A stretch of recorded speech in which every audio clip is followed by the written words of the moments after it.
Hello, I'm Peter Thompson. Over its 65-year history, Musica Viva has made a great commitment to Australian music, supporting, developing and presenting both composers and performers. It's made a big difference in shaping the Australian musical landscape. Since 1965, Musica Viva has commissioned 44 Australian composers to write 128 works with 1,600 minutes of performance time for hundreds of thousands of people both in Australia and elsewhere.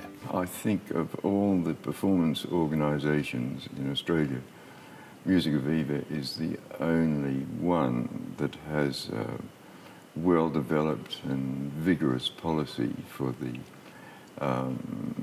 commissioning and promotion of Australian music. It has a very substantial commissioning record going back to the 60s. In 1965, I had one of my own earliest commissions, and as it turned out, it was that work, along with my orchestral son music, helped me to gain a publishing contract with Faber Music in London. It was a very important work in my career because of that.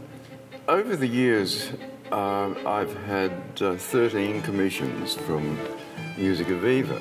Most of the works have been major, and 5 or 6 of them have been for string quartet.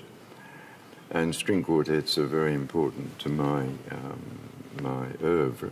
The first of my Musica Viva commissions was when I was a student, and I wrote in 1979 a piece called Lycan, which really was a breakthrough for me because it introduced dance and the body into my work, which had been very remote. In 1998, I was commissioned by Musica Viva, and I think it was my first Musica Viva commission, to write a piece for Slava Gregorian and the Goldner Quartet. And as an emerging composer, I was like, wow, that's an amazing opportunity. But a lot of my interest around that time was writing music influenced by techno music. So that piece that I wrote, Rush, which was the response to that particular commission, was the first piece that I wrote that used techno music within a classical music, high art, concert music context.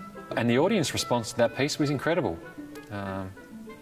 Huge roaring ovations and, people asking for autographs and all that sort of stuff, which is the first for me, I think, at that time. Particularly with the younger composers, with Matthew Hindson, back in 2002, not only did we get Matthew to write quite a lot of chamber music and arrange some of his works for different combinations, it was a level of exposure for Matthew that he hadn't experienced before. My role as a featured composer with Musica Viva in 2002 was one of the most important aspects of my musical life and my musical development as a composer. It really brought home to me my thoughts about what I am doing as a composer, writing for the world's greatest musicians. There was nowhere to hide. And it forced me to think about music perhaps in a different way. The inclusion of Australian music in Musica Viva's concert season is not actually about responsibility, it's about necessity.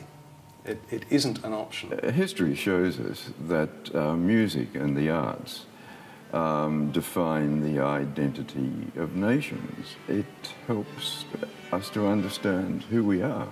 Any music organisation has a dual responsibility to preserve the great classics of the canon, of the repertoire, and to make sure that it remains alive. So it isn't a question of there being some sort of morality or obligation. It is the intelligent thing to do. To keep an art form alive, it has to be recreated all the time. So it's fine, you can keep your Mozart, your Haydn and your Beethoven, but you must also have your Sculthorpes and your Edwards to ensure that it remains a living organism, that the whole process keeps going forward.